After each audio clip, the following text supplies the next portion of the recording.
Ya, bismillahirrahmanirrahim. Assalamualaikum ya Rasulullah. Assalamualaikum ya Habiballah. Assalamualaikum ya Amirul Mu'minin. Assalamualaikum ya Sayyidati Nisa'il Alamin. Assalamualaikum ayyuhal Mustafa. Assalamualaikum ya Abu Abdillah wal arwahil lati halat bihinaik. Alaikum minna jami'an salamullahi abada ma baqina baqiyan lailu wan nahar. Wala ja'alallahu akhiral ahdi minni li ziyaratikum. Assalamu ala Husain wa ala Ali bin Husain wa ala auladil Husain wa ala ashabil Husain. Assalamualaikum warahmatullahi wabarakatuh.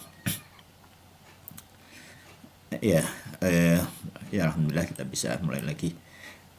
Ya, berkaitan dengan bulan Muharram ya, ini beberapa catatan ya yang sejauh yang bisa dirangkum dari beberapa ceramah. Ya, mungkin ada yang pertama itu mengenai mengapa Imam Husain tetap menuju Kufah meskipun beliau tahu akan dikhianati.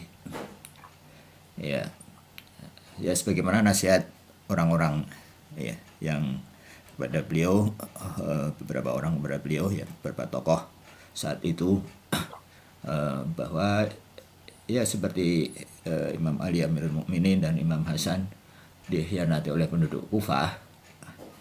Ya, Imam Husain tahu nggak kira-kira?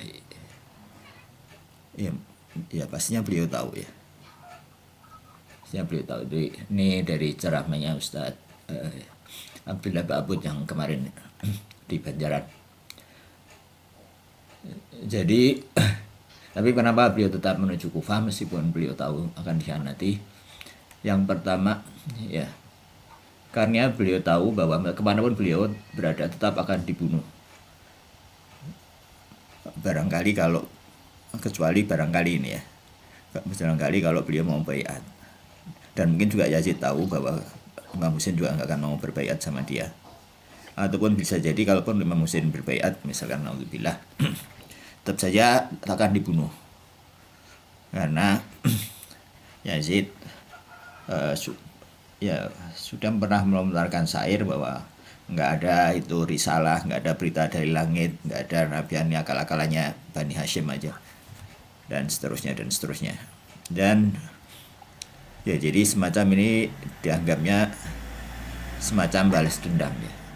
Jadi namanya balas dendam ya sudah ya. Nggak ada urusan dengan baiat atau nggak baiat atau apa bro. Jadi, nah kalau beliau tetap diam katakanlah nggak kemana-mana, ya mungkin beliau akan dibunuh dengan cara mungkin kalau sekarang mungkin pakai mata-mata barangkali ya, dengan cara diam-diam atau gimana. Nah tentunya ini menjadi barangkali katakanlah kematian yang sia-sia. Ya, mungkin nanti bisa digambarkan dengan ditutup-tutupi apalah begitu, dengan ini terjadi apa, kecelakaan atau apa. Terus juga pertanyaan yang sama, kenapa harus membawa keluarganya juga? Ya, jawabannya sama. Ya karena keluarganya pun akan dibunuh sebagai mana sumpah Yazid itu. Jadi ya sebagaimana yang setelah kejadian Karbala itu, bahwa akhirnya Yazid mengirim tentara ke Madinah dan terjadilah apa yang terjadi. Jadi kalaupun Imam Husain tidak membawa keluarganya, tentu saja keluarganya akan dibunuh ya, dan dinistakan sebagaimana orang-orang yang nantinya tuh yang tetap tinggal di Madinah. Gitu.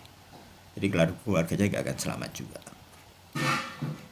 Jadi, dan oleh karena itu pilihan yang masuk akal itu adalah membuat bahwa ini menjadi pengorbanan yang epik katakanlah begitu, dan menjadi manfaat atau menjadi momen yang akan diingat terus dan menjadi inspirasi bagi semua orang ya, bagi semua para pejuang.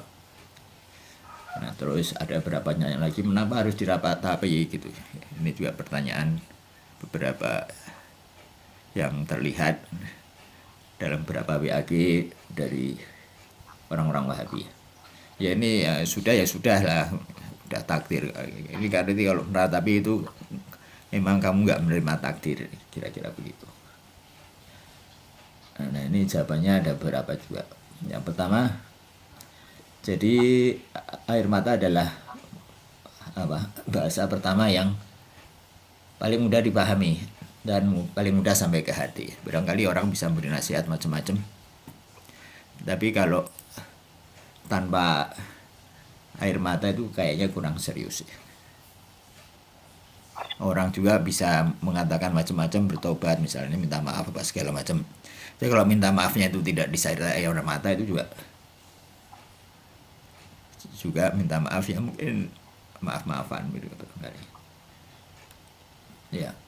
Ya dengan air mata itu seperti kita karena Nabi Yakub menangisi kepergian Nabi Yusuf di hadapan saudara-saudaranya. Nah itu apakah Nabi Yakub nggak tahu bahwa itu adalah makar saudara-saudaranya? Kemungkinan besar kayaknya tahu ya, walaupun itu sejauh ini belum ada riwayat yang mengkonfirmasi itu. Tapi kenapa Nabi Yakub memilih menangis? Yaitu supaya jadi tangisan itu seperti mengiris-iris hati saudara-saudara Nabi Yusuf yang melakukan kezaliman kepada Nabi Yusuf. Tiap hari misalkan bapaknya nangis, kenapa kan barangkali kan ditanya begitu. Bayangkan itu terjadi seumur hidup. Ya pasti saudaranya akan melarang Nabi Yakub untuk menangis. Ya sama keadaannya ketika orang-orang melarang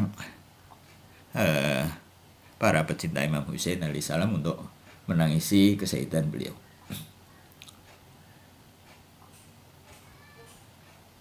Ya terus tangisan itu juga bukti chemistry ya, chemistry yang paling konkret antara Syiah dengan para maksumin ya, sebagaimana alaihi salatu wassalam, sebagaimana dalam hadis Tinayatina, hadis tentang penciptaan, bahwa Syiah kami diciptakan dari sisa-sisa tanah kami, bahwa tandanya tandanya itu ternyata dilanjutkan dengan mereka bersedih dengan kesedihan kami dan bergembira dengan kegembiraan kami.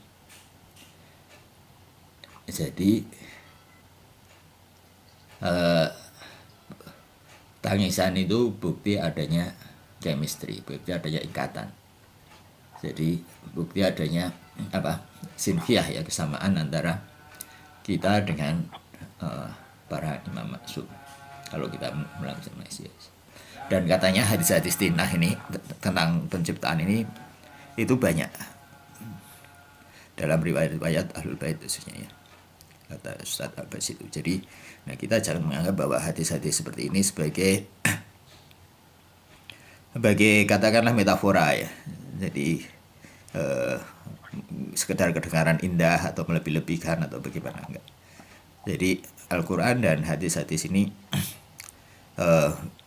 bicara mengenai realitas.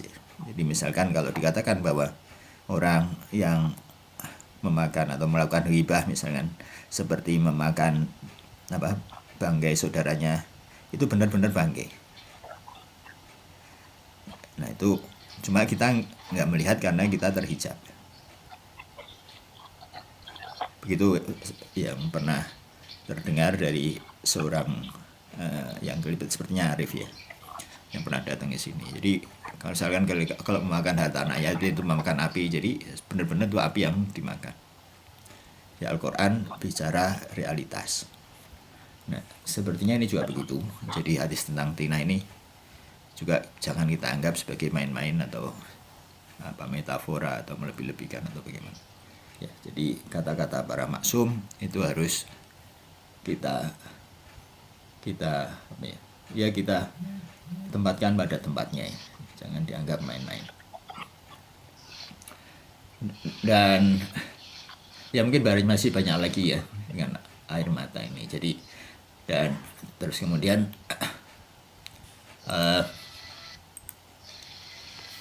Ya ini dari Ustadz siapa? Ustadz Iwan ya. Jadi barangkali ada orang atau mungkin banyak orang menganggap bahwa agama itu seperti ada Tuhan ya. Tuhan mungkin diwujudkan dalam seseorang, ya terbayang ada orang yang perkasa begitu ya, dia di belakangnya ada surga dan neraka, terus kemudian dia perintah sana perintah sini, tunjuk sana tunjuk sini, nanti yang nurut dikasih surga, yang bangkang masukkan neraka. Nah ini model beragama yang ya mungkin barangkali bukan salah ya. Ya benar bahwa misalnya kalau kita melakukan akan dikasih pahala dan seterusnya ya, tapi ini adalah beragama pada level awal ya. Dan ini barangkali bagi orang-orang tertentu ini akan membosankan dan bisa menimbulkan perlawanan balik, menimbulkan perlawanan balik. Dan kalau bagi orang sederhana mungkin ini nggak masalah ya, bagi orang yang cara berpikirnya sederhana mungkin nggak masalah, tapi bagi orang-orang tertentu ya ini agak repot menerima ini. Dan barangkali nanti ujung-ujungnya dia ateis atau agnostik, mungkin tidak bertuhan tapi tidak beragama. Nah, model beragama seperti ini mungkin bisa sulit dibayangkan bahwa nanti di surga mungkin ya bersama Rasulullah dan Ahlul Bait. Jadi ketika Salman katanya diriwayatkan bertanya apa pertanyaannya, walhasil Salman bilang bahwa aku tidak akan masuk surga yang di situ tidak ada Amirul Mukminin. Jadi mungkin tidak semua surga itu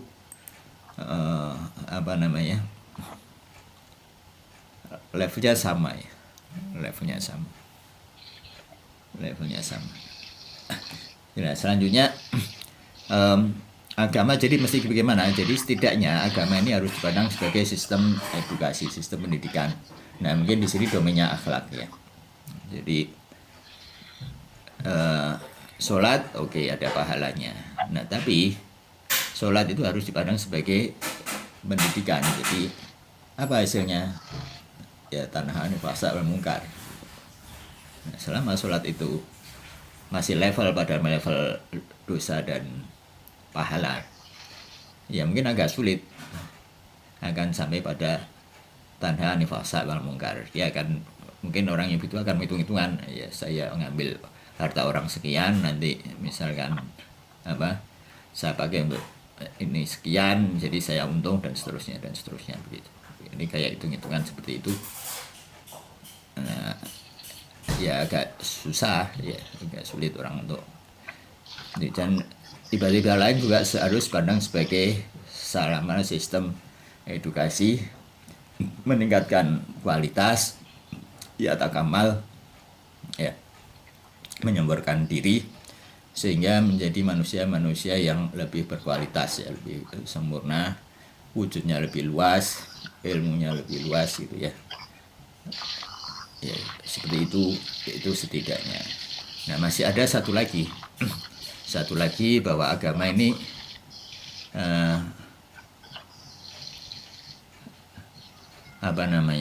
adalah sarana satu-satunya sejauh ini sepertinya ya, bukan sepertinya ya, kalau dalil dalil nas yaitu satu-satunya yang untuk mewujudkan sistem sosial politik yang sempurna. Nah ini level terakhir, jadi kita tidak bisa berhenti pada level kedua ini. Jadi kalau nah inilah yang disebut penantian aktif. Jadi gimana? Jadi orang harus melewati fase-fase ini. Jadi setelah beragama dengan cara yang sederhana, terus kemudian meningkatkan akhlaknya dengan mensucikan diri dan seterusnya ya. Seperti yang diajarkan dalam buku-buku akhlak. Dan setelah itu baru dia bisa berurusan dengan urusan kemasyarakatan. Nah, kalau dia tidak melalui edukasi yang bersifat akhlak ini, mungkin akan sulit ya menjadi pemimpin, menjadi untuk menjadikan sistem sosial. Jadi Imam Khomeini juga mengatakan bahwa barang siapa memperbaiki dirinya sendiri, sungguh dia telah memperbaiki masyarakatnya ini. Enggak salah seperti itu. Jadi penting untuk memperbaiki akhlak ini ya, untuk seperti ini. Jadi dan tujuan-tujuan ini tidak bisa tentunya diwajibkan di apa namanya, direalisasikan secara personal ya. Jadi orang harus bermasyarakat ya untuk mewujudkan tujuan-tujuan ini ya, tujuan-tujuan kesempurnaan masyarakat, namanya juga masyarakat. Jadi dan setiap level ini ada musuh-musuhnya ya. Ada musuh-musuhnya, ada hambatan-hambatan tersendiri. Sebagai dalam level akhlak juga, setiap level akhlak itu ada setannya sendiri, ada hijabnya sendiri, ada musuhnya sendiri ya. Ini semua dan ya kita harus serius ya untuk apa namanya, melalui tahapan-tahapan ini ya. Setidaknya kita punya cita-cita, punya pandangan, punya niatan untuk mengikuti proses ini. Nah, kalau kita nggak ikut proses itu, ya kita nggak dapat apa-apa mungkin ya, tertinggal di akhirat. Mungkin kita ya bisa jadi kayak tadi, bisa masuk surga, tapi ya mungkin akan banyak penyesalan, dan banyak yang pastinya akan banyak sekali penyesalan karena ya mestinya saya begini, mestinya saya begitu gitu ya. Gitu kira-kira. Ya ini beberapa hikmah syura. Jadi bisa nggak misalkan masyarakat sempurna ini diwujudkan tanpa Karbala? Ya kalau nas ya memang jalannya sudah seperti itu ya, tapi memang sejarah juga menunjukkan bahwa revolusi yang diilhami, misalkan katakanlah ya maaf mungkin barangkali dari saudara-saudara kaum Sunni ya, atau mungkin katakanlah Marxis atau apa, berakhir kegagalan. Dan revolusi model yang ditawarkan oleh Islam dalam hal ini adalah mazhab Ahlul Bait, ini perlahan-lahan kita lihat hasilnya ya kan. Ini alhamdulillah bahwa kita ini hidup pada masa di mana kita bisa melihat dengan jelas bahwa memang skenario Allah ini Subhanahu wa taala untuk memenangkan agamanya ini melalui para maksumin, mazhab Ahlul Bait ya, sepertinya dengan mudah kita bisa lihat menurutnya. Ya kira-kira itu. Jadi ya kalau kita nggak ikut ya kita akan tertinggal. Ya karena kereta ini pasti ada yang jalan, jadi rencana Allah pasti akan terlaksana. Ya kira-kira begitu ya.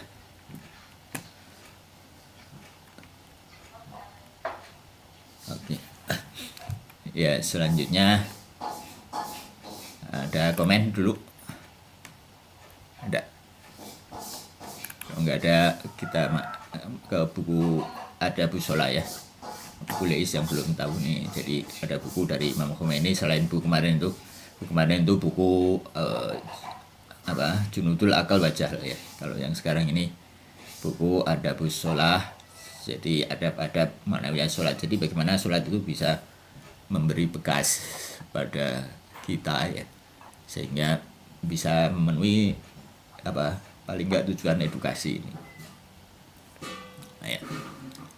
Jadi bagaimana zikir-zikir itu bisa memberi manfaat untuk ya kamal ya. Jadi tidak memandang sholat sebagai urusan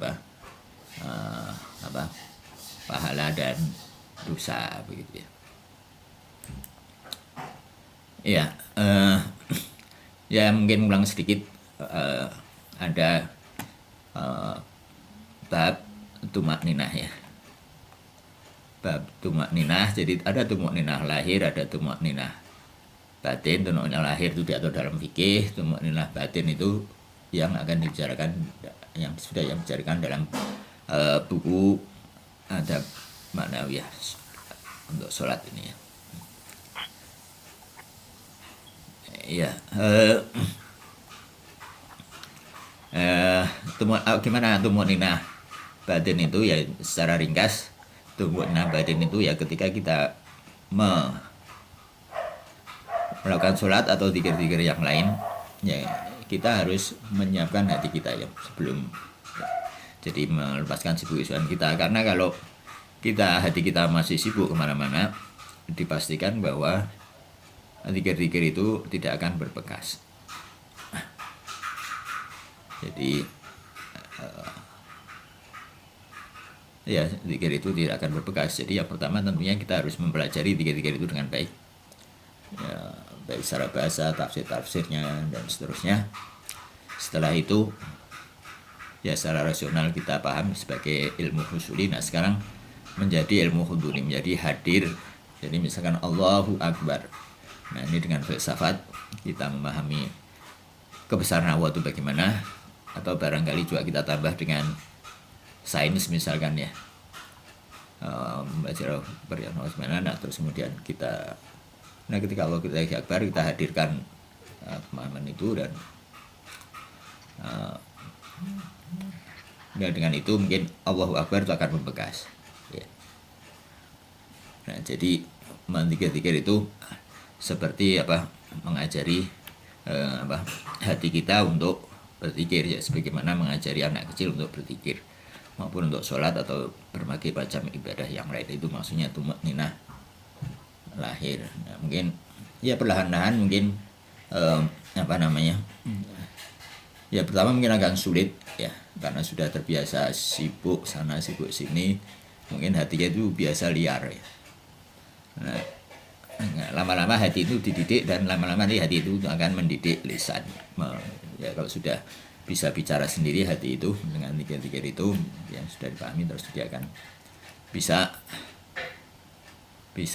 memberi bekas. Nah, akhirnya setelah hati ada bekas pada hati, nah nanti selanjutnya pada jiwa dan pada perilaku sehari-hari. Nah, itu maksudnya pendidikan. Misalnya ya bisalah sholat itu menjadi tananil fasa wal mungkar. Jadi penting untuk memahami Al-Fatihah misalkan, dan surat-surat yang kita baca ya, kata demi kata, zikir demi zikir ya, kita perjuangkan rakaat demi rakaat sehingga itu akan berbekas ya. Dan nah kalau berbekas itu menjadi ilmu huduri ya, ilmu yang eksistensial atau secara eksis ya dalam jiwa kita. Ya itu secara garis besar bab tumakninah ini kalau nanti itu. Terus bab selanjutnya itu bab tafarusi setan ya, bab 5 ini bagaimana menjaga ibadah kita dari setan ya. Jadi Allah berfirman, ini dicatat dari Pak Iswardi ya. Jadi setan itu adalah musuh yang nyata bagimu ya, itu di Al-Quran ada. Ya ayatnya ya mungkin barangkali ya, nasyaitana dan seterusnya ya. Nah kadang kita lalai bahwa setan itu, jadi ya di antara hal yang penting dalam tumakninah tadi itu adalah melakukan sholat di awal waktu ya, di awal waktu. Nah salah satu usaha setan untuk mengganggu kita itu dengan yaitu dengan supaya kita agak menunda-nunda dikit ya. Kalau bisa menundanya banyak, kalau nggak bisa banyak dikit. Setan akan terus berjuang untuk mengganggu kita. Mengganggu kita ini memang tidak mudah, tidak mudah karena memang ada musuhnya. Jadi penting, jadi kalau kita mengucapkan a'udzubillahi minasyaitonirrajim, nah itu harus sampai ke hati ya, bahwa kita memang benar-benar berlindung pada Allah dari godaan setan. Kita itu dengan serius ya. itu. Nah kalau katanya itu kalau setan itu sudah berhasil menunda sholat, itu sudah kemenangan yang cukup signifikan bagi setan.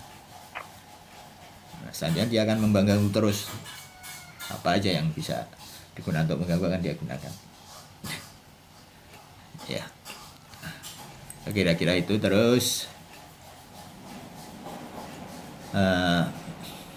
ya, jadi dengan demikian kehidupan dengan juga sholat dan juga terutama menjaga batinnya ya. Ya, setan akan berusaha menghancurkan sholat kita mulai dari awal sampai akhir sholat ya. Jadi apa namanya, jihadul akbar itu adalah perang ini, dan perang ini dalam arti yang sebenarnya ya, seperti itu ya. Jadi jangan dianggap bahwa perang apa yang jihadul akbar itu ini Rasulullah metafora aja gitu. Enggak, jadi itu ada jihad, itu perang akbar itu adalah suatu realitas ya. Jadi bagaimana kita bisa mendidik diri kita ya, jadi kesempurnaan batin itu kesempurnaan jiwa. Jadi jiwa kita ini ya takamal itu perlu gizi ya. Gizinya itu apa? Gizinya itu yang pertama ilmu usuli, begini, belajar secara akal. Nah setelah itu terus diamalkan ya. Jadi aspek rasional ini gizinya intelektual, dan aspek kalbu itu internalisasi dari ilmu tersebut ya, sehingga ilmu tersebut menjadi eksisten ya, eksis dalam jiwa kita ya. Dan supaya eksis ini harus dilakukan secara terus menerus. Jadi Allah mencintai ya, dalam hadis yang mungkin sudah sering juga kita dengar, bahwa Allah mencintai amal yang sedikit tapi terus menerus. Karena apa namanya, yang sedikit itu akan terus menerus, yang dilakukan terus menerus akan memberi bekas ya. Sebagaimana dalam fisik ya. Ya, kalau kita ya kita mau sehat dengan gaya makan yang sehat. Nah kalau cuma sehari-hari ya nggak ngefek ya, itu harus dilakukan secara terus menerus. Mau olahraga juga begitu. Jadi semua, jadi orang kalau mau mencapai tujuan-tujuan, baik tujuan-tujuan duniawi maupun akhirat, itu harus dilakukan dengan terus-menerus konsisten ya. Apalagi akhirat ya gitu. Dan gizi yang sesuai ini adalah gizi yang makrifat ilmu, sebagaimana yang gizi manfaat yang terus-menerus ya.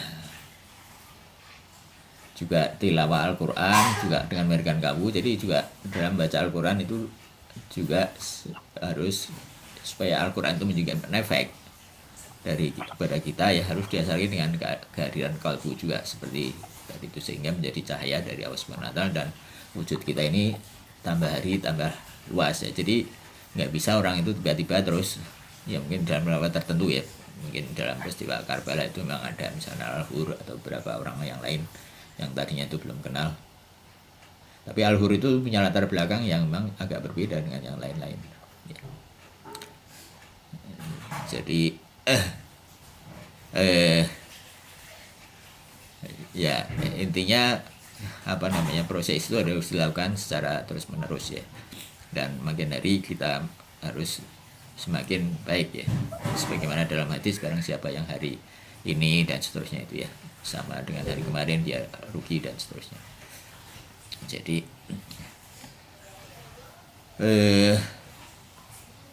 Jadi salat yang dilakukan dengan ma'alat Abu Baid juga akan mencapai baik dan salat ya.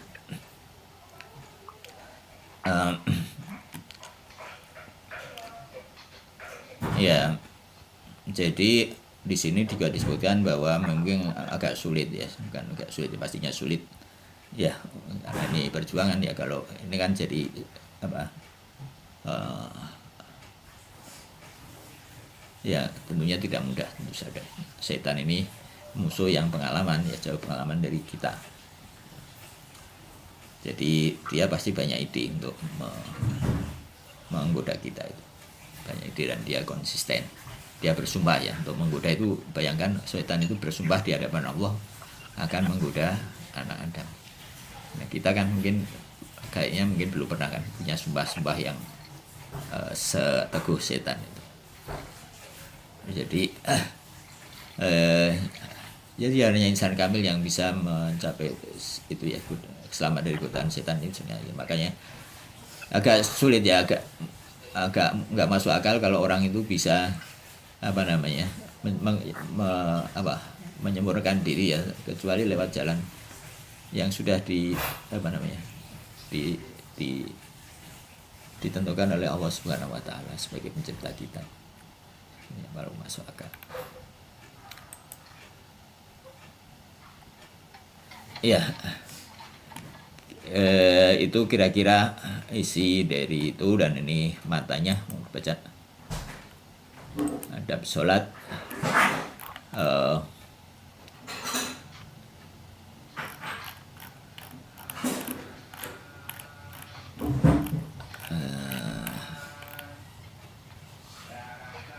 Ya, ini faslul khamis ya, pasal ke-5 ya.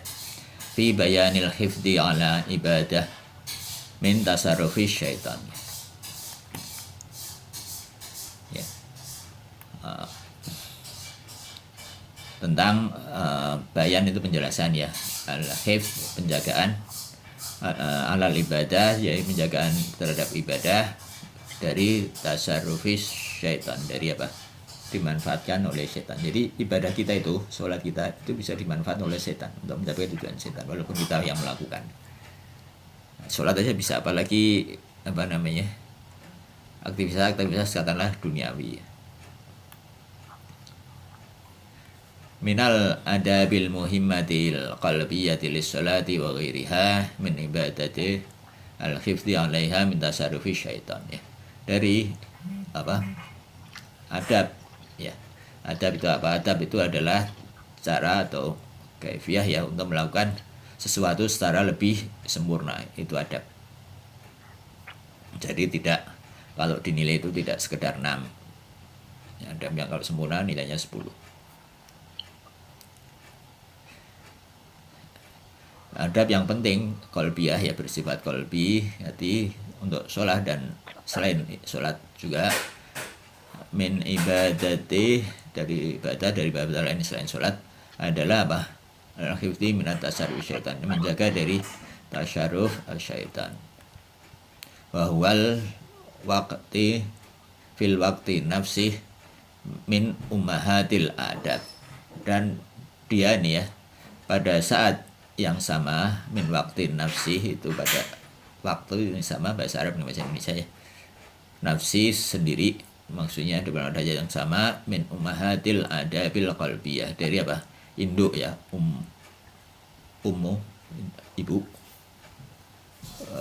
dari induk dari segala,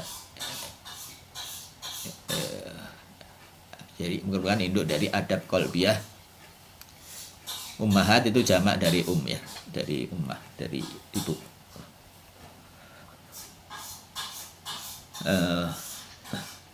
Yang adab qalbiyah dari induk dari segala qalbiyah. Wal qiyamu bihi, dan mendirikannya ya, mendirikan tadi itu maksudnya mengerjakannya adalah min aldhaimi ya, al umuri al mushkilatil daqaiq ya. Jadi Imam Khomeini menyatakan bahwa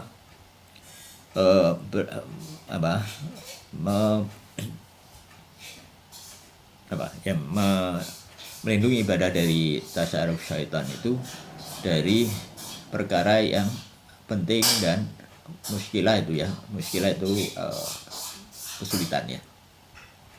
Muskilah, maafi muskilah ya, tidak ada kesulitan, tidak ada keberatan. Kalau orang suka ngomong-ngomong maafi muskil. Daqaiq yang dakik ya, yang detail ya, maksudnya banyak pernik-perniknya.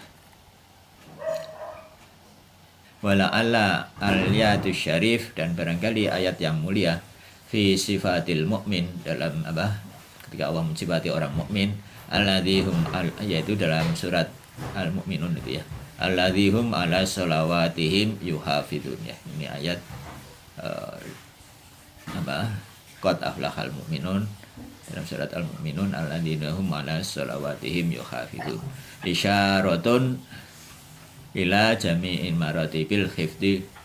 Jadi ini adalah merupakan isyarat atas keseluruhan, ya, atas semua martabat ya, semuanya level-level penjagaan al-hifdi allati takunu ihdaha allati takunu ihda, ya, yang menjadi satu barangkali, ya. Bal ahamuha al-hifdu ala min tasarrufi syaitan. Jadi mungkin banyak yang dilakukan maksudnya. Jadi di sini dikatakan bahwa menjaga sholat itu banyak, ya. Dan dari yang banyak itu, yang paling penting adalah menjaga dari tasarruf syaitan. Wa tafsili hadzal ijmal, wa tafsilu, ya. Wa tafsilu hadzal ijmal, dan perincian dari hal yang hadzatu ini, ya, yang ijmal ini, yang global itu maksudnya yuhafidun ini, penjagaan yang global itu, ya, inna min wadih inda ashabil ma'rifah. Jadi orang wal arbabil qulub, ya, dari para ahli ma'rifah ini jelas, ya. Jadi orang kalau sudah menjaga diri, mungkin lama-lama dapat ilham, ya, bagaimana menjaga itu. Jadi bagi al-ma'rifah itu hal yang jelas apa yang harus dilakukannya. Annahu kama lil badani ghudha, ya, sebagaimana untuk tubuh, ya, badan ada ghudha, makanan jismanian, ya, atau jasmanian, ya, jasmani tataghaddi bihi, yang diberi makan kepadanya, ya, pada badan. Wala budda, dan tentunya ayyakunal ghadha'u minna sababan lihaliha wa muwakhatiha li sya'niha hatta tatasir saraya tasir satat tatasiru laha tartibil jismaniyati wan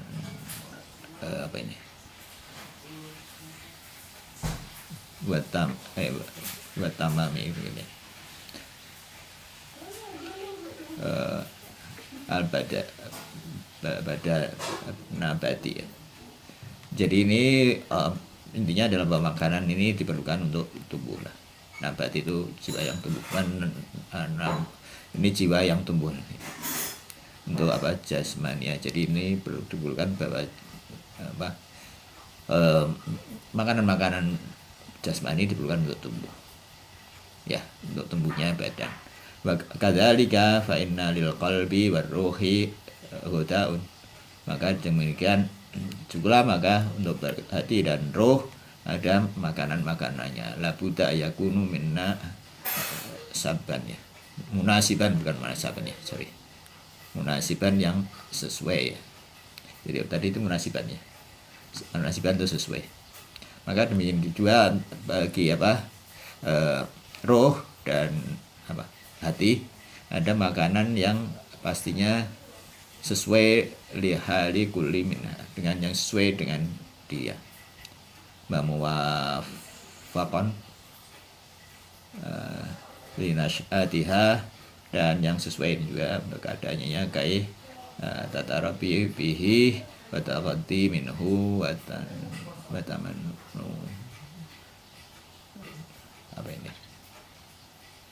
ya, intinya adalah ini kayaknya makanan, ya, makanan maknawi tataruki batinuha.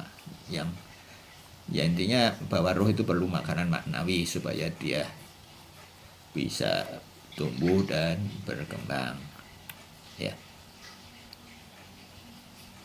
Ya kira-kira begitu ya. Tadi sisinya kan sudah, jadi nanti kalau ini kepanjangan ya di samping harus belajar bahasa Arabnya.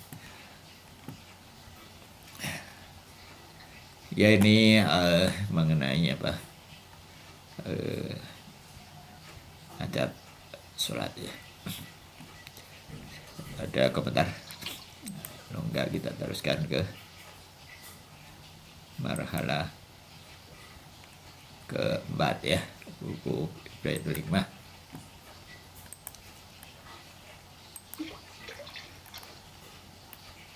Ya pasal ke-8 kemarin sudah ya, bahwa nah kita ke burhan yang kedua ya.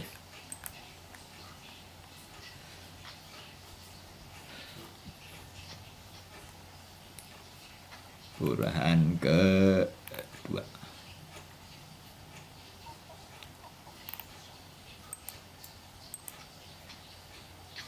Burhan 1 sudah ya.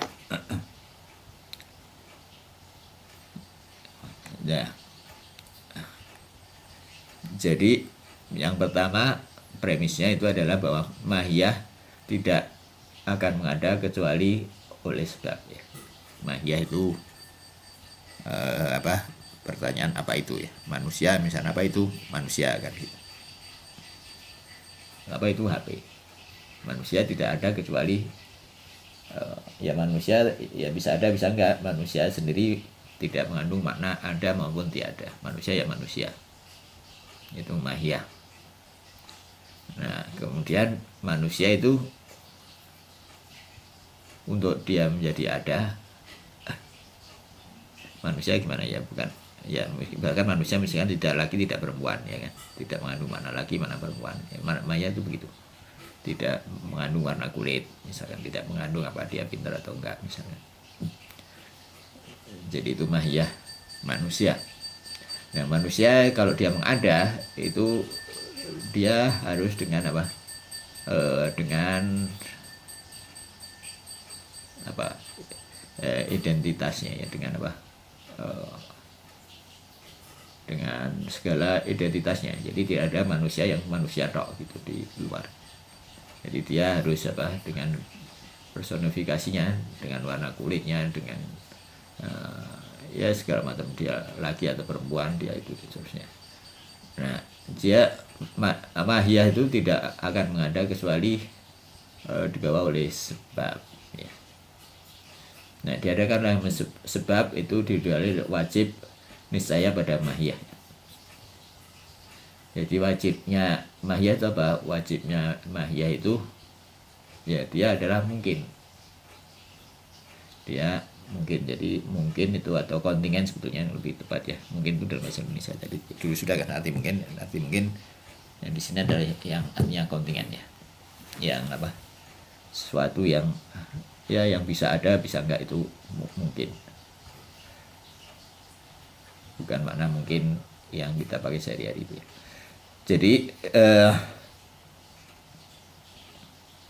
Jadi diadakannya mahiyah oleh sebab didalil niscaya pada mahiyah. Yang pertama mahiyah itu harus niscaya. Yang kedua setelah itu jadi mahiyah itu mungkin, terus oleh karena mungkin dia butuh sebab, dan setelah dia sebab maka dia itu wajib ada, wajibnya wajib bil ghairi ya. Wajib ada disebabkan oleh yang lain. Jadi nah, ringkasannya seperti ya, diwajibkannya mahiyah oleh penyebab didahului kebutuhan mahiyah terhadap sebab, dan kebutuhan mahiyah pada sebab didahului kemungkinan oleh mahiyah. Jadi gini, mahiyah mungkin implikasinya adalah bahwa mahiyah itu butuh sebab. Nah kalau mahiyah itu sudah butuh sebab, maka kalau sebabnya sudah ada maka mahiyah wajib ada. Sebabnya sudah berkumpul ya, sebabnya sudah sempurna, maka dia wajib ada.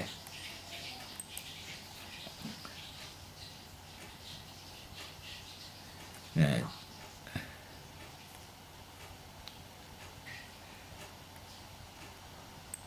ya. Kalau kebutuhan mahiyah pada sebab itu bergantung pada hudusnya, ya ini eh, ini yang dulu ya, ini kita lupakan dulu. Dan kebutuhan mahiyah pada sebab itu bergantung juga pada hudusnya. Dan jika kebutuhan mahiyah pada sebab itu bergantung pada hudusnya, ya asumsi para mutakalim, padahal hudus itu adalah muncul dari ketiadaan, itu berarti sesuatu ada sebelum dirinya sendiri. Itu maksudnya gimana? Jadi pada saat dikatakan bahwa mahiyah bergantung pada hudusannya, ya berarti dia sudah ada kan, ya. Manusia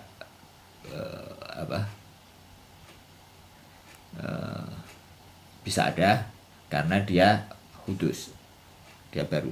Berarti kan manusia itu sudah ada. Yang manusia yang diomongin itu karena dia katakan hudus, berarti dia sudah ada, gitu. Jadi ini berarti menganggap bahwa dia ada sebelum dia, ya begitu, dia dianggap ada padahal belum ada, atau sesuatu mendahului dirinya sendiri, ya.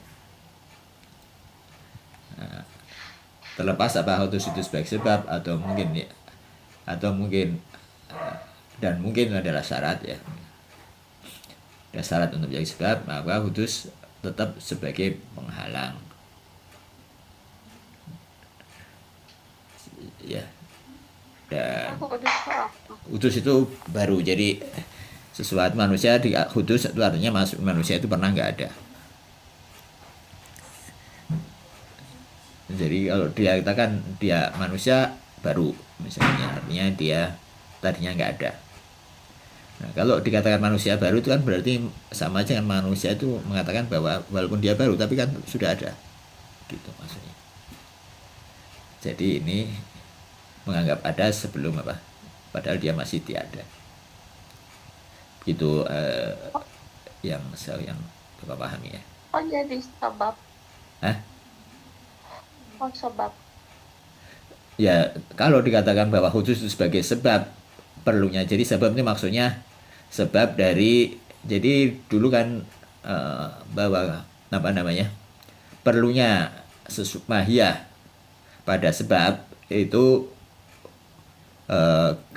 mungkin ya bisa paling tidak karena dua hal. Jadi yang pertama bahwa untuk mengatakan bahwa mahiyah itu untuk ada butuh sebab, itu adalah hal yang badihi, jelas, baik mutakalimun siapapun akan mengakui bahwa itu benar. Nah, masalahnya itu adalah jelas, ya, badi dan mudah. Masalah yang kedua, kenapa dia butuh sebab? Kenapa mahiyah untuk mengada itu butuh sebab? Nah, itu ada dua pendapat. Yang pertama, pendapat para filosof, mahiyah butuh sebab karena mahiyah itu mungkin. Yang kedua, ini pendapat para mutakalim, ya. Yang kedua, mahiyah itu butuh sebab karena dia hudus baru. Karena dia tadinya tidak ada, maka untuk ada dia butuh sebab. Gitu itu. Nah, kalau hudus itu sebagai sebab, maksudnya sebab ini sebab untuk dikatakan bahwa sebab yang pengertian tadi itu, ya. Sebab sebagai hudus sebagai sebab untuk dikatakan bahwa mahiyah itu butuh sebab. Gimana bisa dipahami, ya? Sebab sebagai hudus adalah alasan mungkin, ya, untuk mahiyah dikatakan sebagai untuk hudus dikatakan sebagai sebab. Bahwa kenapa manusia itu ada, mengapa dia bisa ada, karena dia hudus, manusia itu hudus. Nah, kalau dikatakan bahwa itu kata mutakalim dikatakan kenapa manusia itu ada atau alam ini ada, karena alam ini hudus, gitu. kenapa manusia itu butuh sebab untuk mengada? Nah, karena manusia itu baru.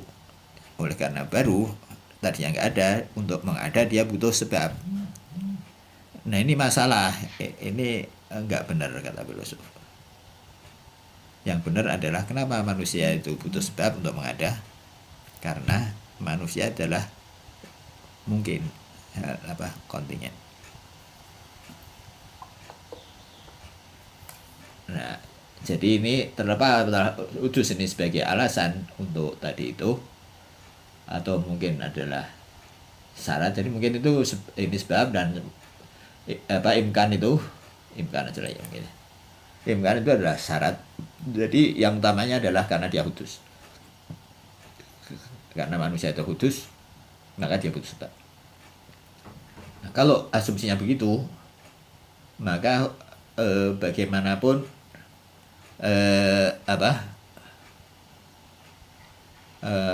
itu nggak bisa diterima, karena tetap aja akan ada pemahaman bahwa ya yang pertama ini bedanya yang ini dengan yang ini ya. Yang ini bahwa hudus itu mutlak sebagai penyebab bahwa untuk mengada itu mahiyah perlu karena dia hudus. Yang kedua ini hudus ya oke, memang nggak begitu, bukan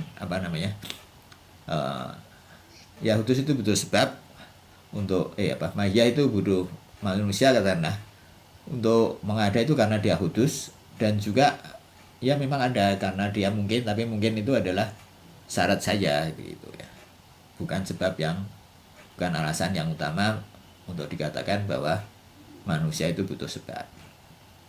Nah, gitu maksudnya ya. Nah, tetap saja ini tetap akan kembali pada pengertian bahwa tetap saja ini kalau dikatakan hudus itu adalah penyebab, walaupun disertai embel-embel bahwa dia mungkin, tetap dia akan mengandung pengertian bahwa dia hudus berarti dia sudah ada, padahal dia belum ada gitu. Nah ini maksudnya ini jadi tetap bahwa hal itu akan kembali seperti dengan beberapa level, artinya beberapa argumen, kita akan tetap sampai pada kesimpulan bahwa itu implikasinya itu adalah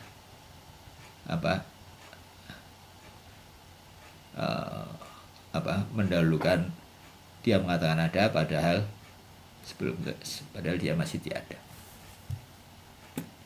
Dan ini kontradiksi, dan kontradiksi itu adalah batil. Pak, jadi kalau disederhanakan, jadi kalau manusia biar bisa ada itu karena semua hudus-hudusnya sudah terpenuhi gitu, bukan? Bukan, karena dia mungkin. Jadi manusia itu wujud mungkin. Jadi ya manusia memang hudus. Posisi hudusnya di mana? Terus posisi hudusnya di mana? Iya, posisi hudus ya dia hudus saja. Ya memang benar manusia itu hudus, tapi itu tidak berarti bahwa karena hudus itu dia butuh sebab. Itu hudus ya. Dia hudus tapi nggak berarti bakal yang. Ya, kita tidak bisa mengatakan bahwa karena dia hudus maka dia butuh sebab ya. Dengan argumen-argumen yang itu ya, ada 32 atau 33 ya. Ya, jadi kenapa pakai ada istilah baru, kenapa nggak pakai ada, kan udah ada imkan, udah ada mahiyah, udah ada.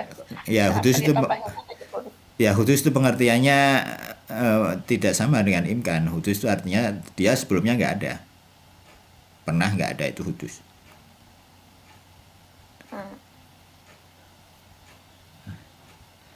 Ya, jadi kalau belajar filsafat nanti orang itu akan berpikir detail ya. Jadi tidak ewes-ewes. Ya. Kalau gitu pasti semuanya hudus dong yang jadi ada. Ya, semua yang keberadaan ini selain Allah Ta'ala hudus.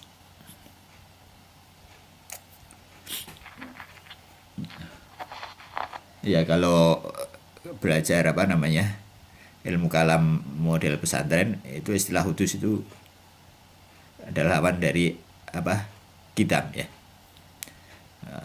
Kidam itu adalah dahulu ya, artinya azali, artinya tidak pernah ada saat dia tidak ada.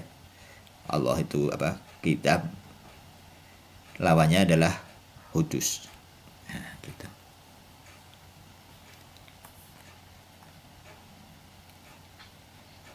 Sifat mustahil dari Allah, lawan dari apa kidam adalah hudus. Dalam sifat apa 20 itu ya Asy'ariyah. Oke. Pak, jadi gunanya kudus ini buat meninjau dari sisi apa? Ya gunanya hudus ya apa ya, buat apa ya, ya dari sisi Maksudnya apa nanti ya. bakal, kalau kayak kemarin bedanya Mahya sama mungkin kan, Ya, maksudnya dua-duanya hal yang biasanya ya terjadi di hal yang sama. Kalau ini gimana? hudus itu buat apa ya, tanyain sama orang mutakalim ya, kenapa dia Nanti menciptakan hudus. dibahas apa lagi?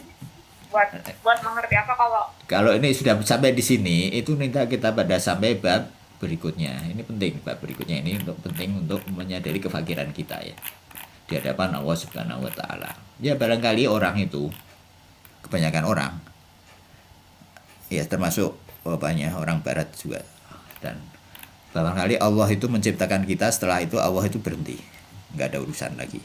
Jadi sistem alam ini bekerja seperti apa, pembuat jam misalkan, di awal saja dia bekerja, setelah itu jam akan jalan sendiri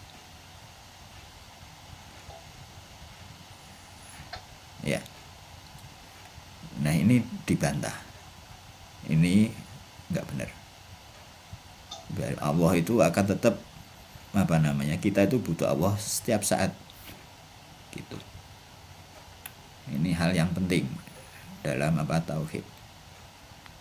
dia masuknya ke kalam, bukan? Ya ini masuknya di bab pasal berikutnya ya.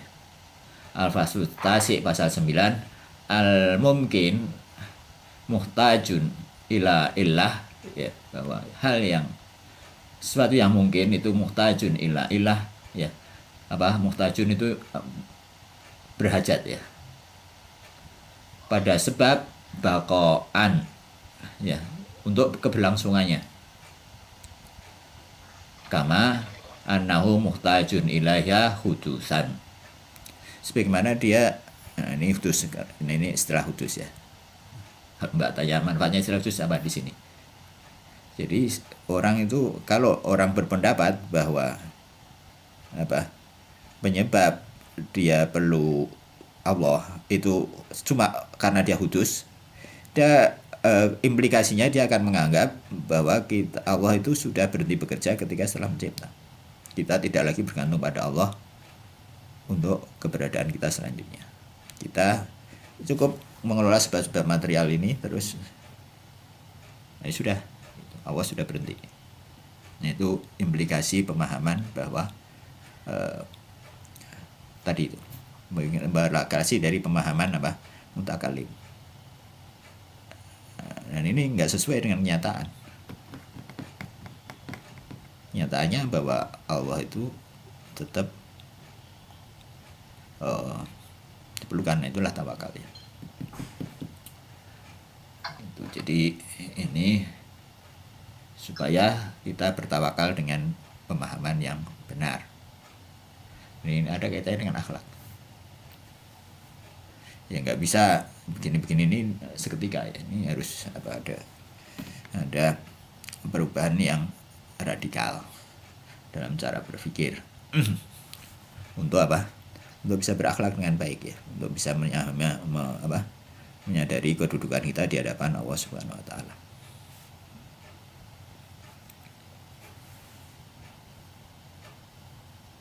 Nah, gitu.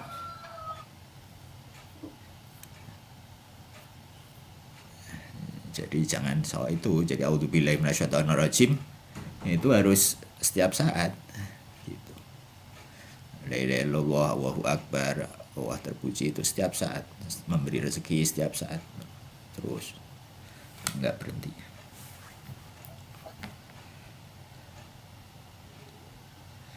Allah misalkan kasih sayang Allah setiap saat, Rahmanur Rahim ya. Setiap Allah Rahman, artinya dia terus mencipta, memberi terus setiap saat Allah itu memberi. Setiap dia Ar-Rahim, artinya yatakamal ya, kecuali orang yang nggak mau.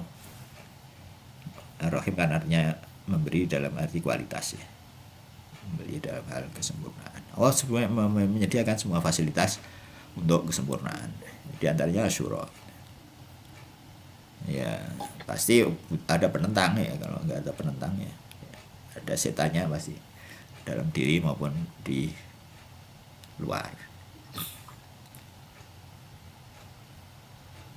Ya, namanya dari bulan ke bulan, dari saat ke saat itu ada apa namanya ya, semua sudah disediakan oleh Allah Subhanahu wa taala. Ilmunya ada, fasilitasnya ada, semuanya ada. Jadi kalau kita apalagi itu ilmunya itu sudah sampai ke kita ya, kita sudah mengenal Ahlul Bait ya, dan seterusnya. Kalau kita tidak gunakan pasti kita menyesal di hari kiamat.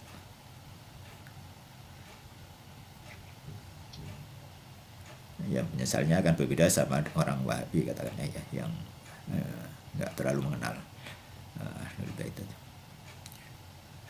nggak tahu ilmu seperti ini. Ya penyesalnya pasti lebih dalam kan ketimbang orang yang katakan orang awam atau orang Wahabi atau orang. Nah itu perlunya apa, melaksanakan apa yang kita tahu.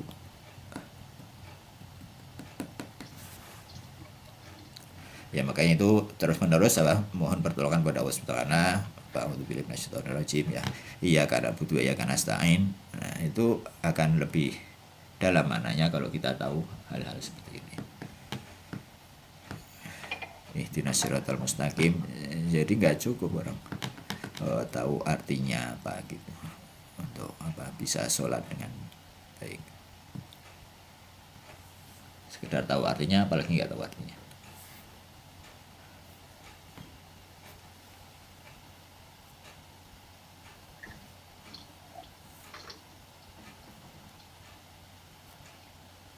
Ya perlu. Jadi sholat apa pada orang-orang yang berilmu beda dengan itu, karena apa? Karena kondisi psikologis yang tercipta akibat ilmunya ya.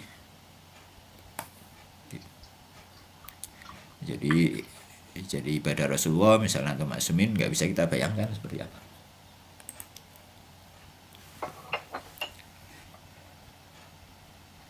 Jadi kualitas ibadah itu ya sesuai dengan kadar ilmunya ada pasti. Nah kita ini yang sudah apa namanya, sudah katakanlah berkecimpung dalam ilmu-ilmu teknik ya perlu ya tahu ilmu-ilmu gini, terus bisa menempatkan ilmu teknik pada ilmu teknik itu nggak perlu ya kita tempatkan pada tempatnya.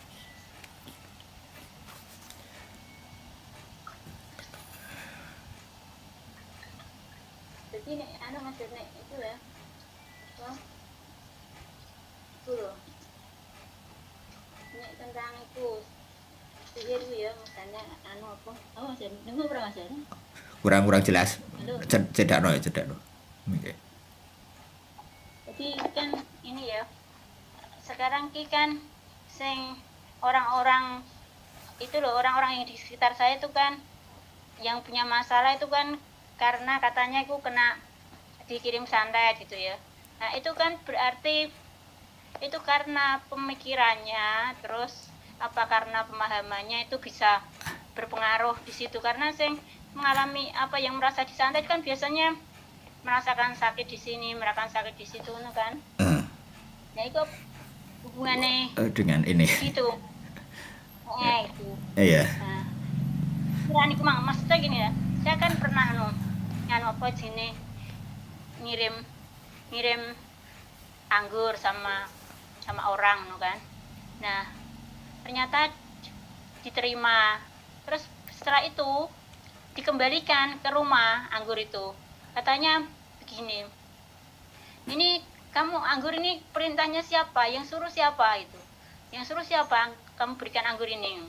Terus, ya ini dari saya, tidak dari siapa-siapa. Saya kan bilang begitu. Nah, terus dia masih mendesak, dari siapa ini? Karena adik saya, terus adiknya bilang, saya tuh sudah bermimpi 3 hari yang lalu bahwa saya dikasih anggur. Ternyata kok dikasih anggur terwujud gitu, dikasih anggur gitu. 3 hari itu saya yang ngasih anggur gitu. Jadi terus kemudian dia berpikir, saya ini anggur ini ada apa-apanya gitu. Terus saya didesak begitu. Nah, karena dia berpikir anggur itu dari kata nganggur. Nganggur itu artinya orang yang kirimi anggur itu disuruh nganggur gitu kan. Nah, terus di samping itu dia itu sudah punya masa lalu, orang tuanya itu ya kena sihir begitu katanya sampai meninggal itu.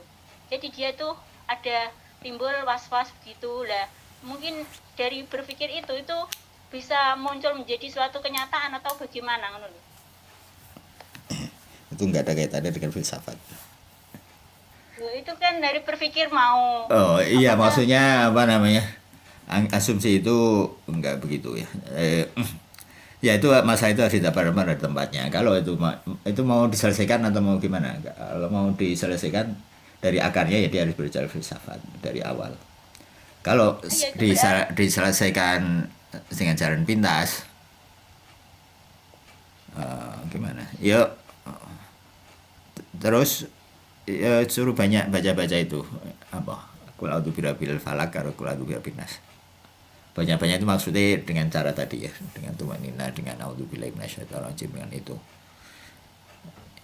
Iya, dengan wudu ahlul bait. Dengan iko ya gimana?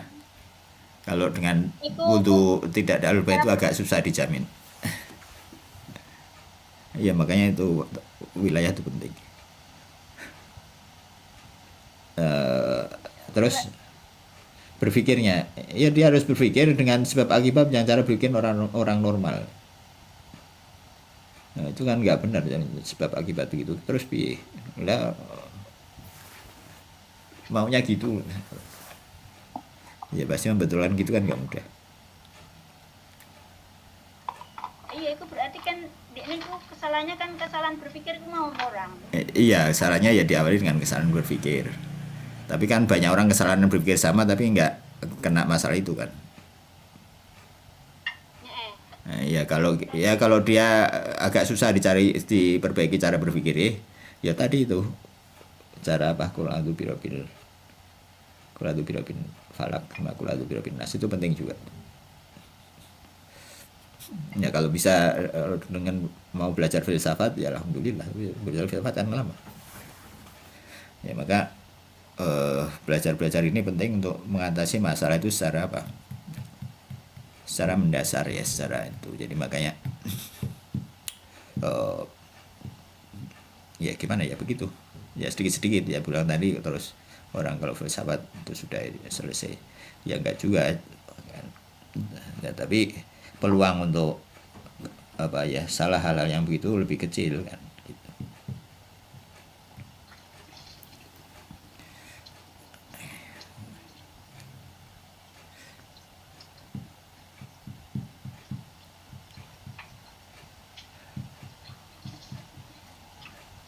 Ya, udah cukup. Ya, balik kalau sudah kita akhiri dengan baca ziarah singkat ya. Tabaruk wa bulan Muharram.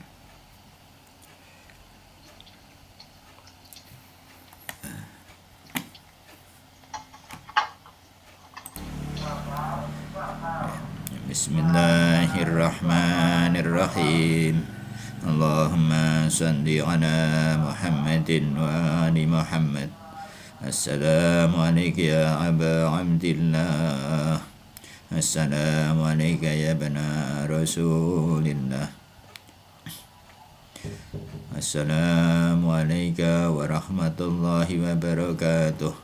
Assalamu alayka ya waritha Adama safwatillah.